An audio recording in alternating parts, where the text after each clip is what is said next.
Good morning friends, welcome to my channel VK classes. इससे पहले वाले चैप्टर में हमने बात की थी दैनिक जीवन में रसायन। यही चैप्टर हमारा अभी भी चल रहा है। तो कल इससे पहले हमने जो एक बात करी थी, हमने आरएनएस संकल्पना के बारे में। आरएनएस संकल्पना और आरएनएस संकल्पना में हमने किसके बारे में बात की थी? अम्ल के बारे में। तो अम्ल को लेकर आरएनएस ने क्या कहा था कि जो क्या देते हैं H+ आयन, यानी जल में अपघटित होकर क्या देते हैं? H+ आयन देते हैं। क्या देते हैं? H+ आयन देते हैं। वे क्या कहलाते हैं? अम्ल कहलाते हैं। ये हमने कल जो है वो बात की थी, मतलब पिछले वाले चैप्टर में हमने ये आपको बताया था। अभी अम्ल के बारे में तो हो गया। अभी हम बात करेंगे क्षार को बेस कहते हैं। ठीक है। अब ये क्षार क्या होते हैं? तो जिस प्रकार से वे पदार्थ जो जल में अपघटित होकर H+ आयन देते हैं, इसी प्रकार कुछ पदार्थ ऐसे होते हैं। अब देखिए क्षार को हम कैसे पहचाने? क्षार के गुण क्या होते हैं? थोड़ा सा वो आपको पहले बता दो। स्वाद जो है, क्षार जो होते हैं वो स्वाद में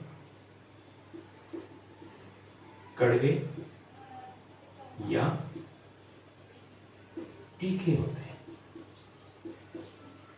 और अगर स्पर्श की बात करें तो स्पर्श करने पर चिकने। स्पर्श में कैसे होते हैं? चिकने होते हैं, स्मूथ होते हैं। ठीक है। तो आप समझ गए होंगे स्वाद में कड़वे या तीखे। तो नहाते समय कभी कभी साबुन हमारे मुंह में चला जाता है, किस प्रकार लगता है? वही जो है वो क्षार है। ठीक है। तो साबुन जो है वो क्षार है। तो आपको समझ में आ गया होगा कि क्षार क्या होते हैं? जो स्वाद में कड़वे या तीखे होते हैं और जो स्पर्श करने पर कैसे होते हैं? चिकने होते हैं। वो क्या कहलाते हैं? क्षार कहलाते हैं। ठीक है। अब बात करते हैं कि क्षार के और क्या गुण हैं। तो वो भी मैं आपको बता देता हूँ कि क्षार क्या करता है। क्षार लाल लिटमस को, किसको? लाल लिटमस को क्या कर लेता है? नीला कर देता है।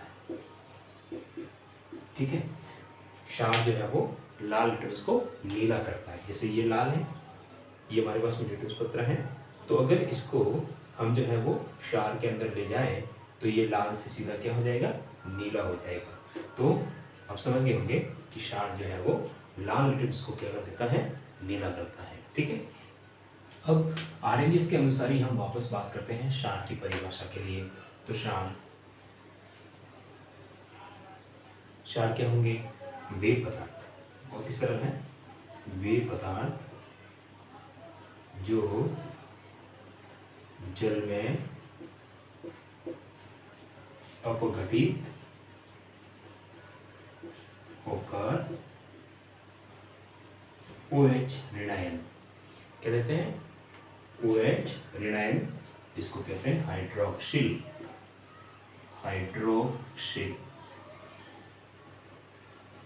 आयन देते हैं। समझ गए? तो वे पदार्थ जो जल में अपघटित होकर कौन से आयन देते हैं? OH ऋणायन देते हैं, जिसको हाइड्रोक्सिल आयन कहा जाता है। वो क्या कहलाते हैं? क्षार कहलाते हैं। ये किसने कहा? ये कहा आरएनएस में। ठीक है। तो कुछ उदाहरण देखते हैं। जैसे KOH, इसको हम पढ़ते हैं पोटेशियम हाइड्रोक्साइड। पोटेशियम हाइड्रोक्साइड ये जल में घुलकर क्या देगा? एक तो K+ देगा और ये देगा OH ऋणायन देगा। तो ये OH ऋणायन दे रहा है, इसलिए क्या है? ये क्षार है। इसी प्रकार एक बार बताता हूँ NaOH। यहाँ पर भी क्या हो जाएगा? Na+ और OH ऋणायन। ये भी क्या है? ये भी क्षार है। इसी प्रकार एक और देखिए NH4OH, इसको कहते हैं अमोनियम हाइड्रोक्साइड।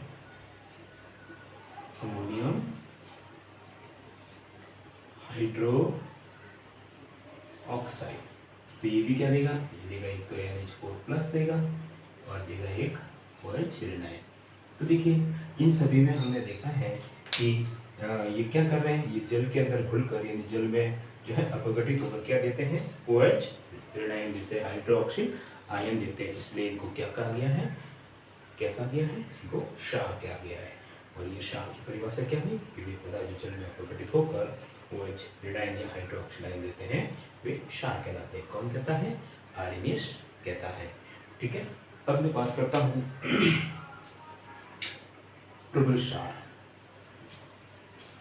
प्रबल क्षार देखिए जिस प्रकार से हमने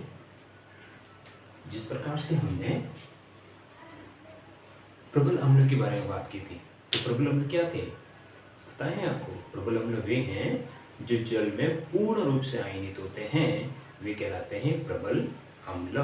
तो ठीक इसी प्रकार यहाँ पर भी आप समझ गए होंगे कि प्रबल क्षार क्या होंगे। तो वे क्षार जो जल में पूर्ण रूप से आयनित हो जाते हैं वे क्या कहलाते हैं, प्रबल क्षार कहलाते हैं। तो वे क्षार जो जल में पूर्ण आयनित होते हैं, वे क्षार जो जल में पूर्ण आयनित होते हैं वे क्या कहलाते हैं, वे प्रबल क्षार कहलाते हैं। स्ट्रॉन्ग जो है वो बेसेज कहलाते हैं। जैसे ये भी आपको याद रखना है, जैसे पोटेशियम हाइड्रोक्साइड, सोडियम हाइड्रोक्साइड, ये प्रबल क्षार की श्रेणी के अंतर्गत आते हैं। फिर उसके बाद बात करते हैं हम प्रबल क्षार के बाद में वापस एक बार आता है दुर्बल क्षार। दुर्बल क्षार, अब देखिए दुर्बल क्षार क्या होते हैं, वीक बेसिस क्या होते हैं दुर्बल क्षार। तो दुर्बल क्षार समझ गए होंगे, वे क्षार जो जल में पूर्ण रूप से आयनित नहीं होते हैं, वे क्षार जो पूर्ण रूप से आयनित नहीं होते हैं वे क्या कहलाते हैं, वे कहलाते हैं दुर्बल क्षार कहलाते हैं। जैसे उदाहरण देख रहे होंगे अभी, जैसे मैं बात करूँ यहाँ पे अमोनियम हाइड्रोक्साइड NH4 OH दुर्बल क्षार में आता है। Magnesium hydroxide MgOH2 magnesium hydroxide ये भी जो है वो दुर्बल क्षार के अंदर आता है। और मैग्नीशियम हाइड्रोक्साइड को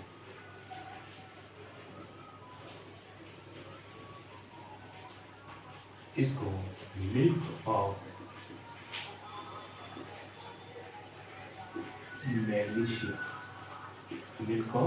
मैग्नीशियम भी कहा जाता है। ध्यान रखना है कि अगर आपको प्रश्न कहीं पे आ जाए कि मिल्क ऑफ मैग्नीशिया का सूत्र बताओ, ये मिल्क ऑफ मैग्नीशिया है मैग्नीशियम हाइड्रोक्साइड, ठीक है ना।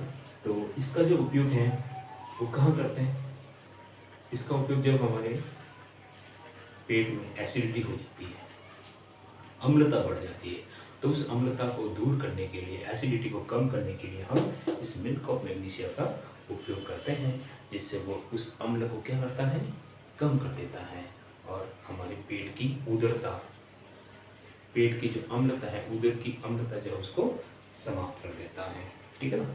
तो ये हमने आपको आरएनएस के बारे में जो है वो शार्ट जो है वो संरचना की हमने समझा दी है। चलते हैं, आप चाहे तो इसका स्क्रीनशॉट ले सकते हैं या इसको पॉज करके आप इसको नोट डाउन कर सकते हैं। चलते हैं आगे। इसी प्रकार कल हमने पिछले चैप्टर में हमने ये बात की थी कि भाई सांद्र और तनु क्षार क्या होते हैं, तो वो भी आप समझ गए होंगे, ठीक है। तो जैसे हमने बताया था कि सांद्र अम्ल, तो सांद्र अम्ल क्या होते हैं, अपेक्षाकृत अगर उसमें जल की मात्रा कम है अम्ल से वो सांद्र होगा, ठीक है। इसी प्रकार यहाँ पर भी जो है वो तनु और अम्ल दोनों होंगे। तो सांद्र का मतलब क्या होगा? सांद्र का मतलब जिसमें क्षार की मात्रा ज़्यादा होनी चाहिए पानी की अपेक्षा, ठीक है। और तनु का मतलब क्या है? पानी की मात्रा ज़्यादा है, किससे? जल से, तो वो तनु हो जाएगा, ठीक। आगे बात करते हैं, परिभाषा आती है उदासीनीकरण।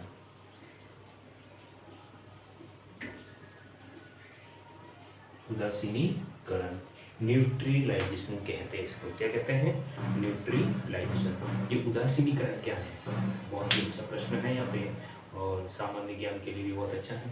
तो उदासीनीकरण का क्या है? देखिए, उदासीनीकरण का मतलब क्या है? जब अम्ल और क्षार, जब अम्ल और क्षार दोनों आपस में रिएक्ट करते हैं, रिएक्शन करते हैं, क्रिया करते हैं, तो वो क्या क्या बनाते हैं?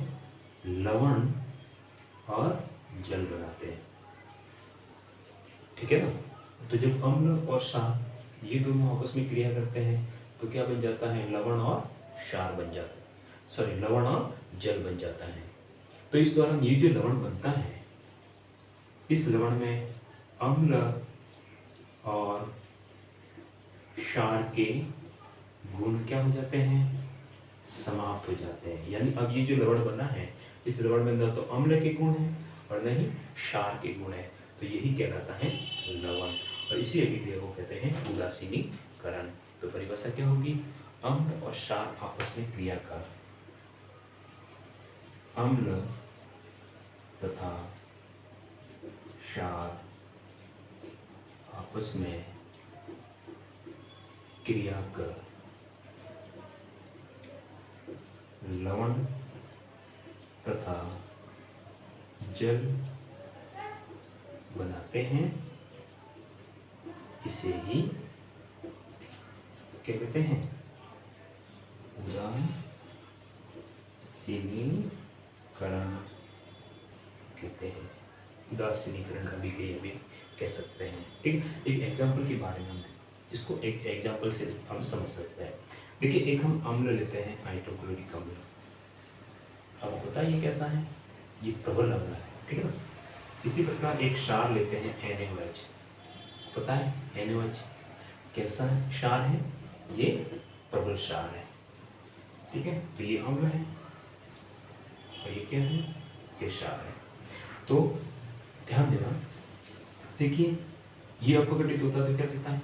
एक तो क्या बता देता हूँ, एक तो Na+ देगा और एक क्या देगा? OH रहेगा। और ये अपघटित होता है जल में तो क्या देगा? एक तो H+ देगा और एक Cl रेडियन देगा, ठीक है। तो देखिए प्लस के साथ में माइनस जुड़ेगा, तो प्लस वाला भाग पहले रहेगा और माइनस वाला बाद में, तो इसका मतलब ये NaCl होगा, ठीक है। तो यहाँ से Cl और यहाँ से क्या है? Na, तो ये हो गया NaCl प्लस ये H और ये OH, तो H2O, ये हो गया H2O, ठीक है। तो ये हो गया आपका लवण। तो इस लवण का नाम क्या है? इस लवण का नाम है सोडियम क्लोराइड, ठीक है। और इस सोडियम क्लोराइड को एक और कहते हैं साधारण नमक, सिंपल साल्ट। याद रखने वाली बात है साधारण नमक। और इसको एक और नाम देते हैं कच्चे पदार्थों का रस, ठीक है।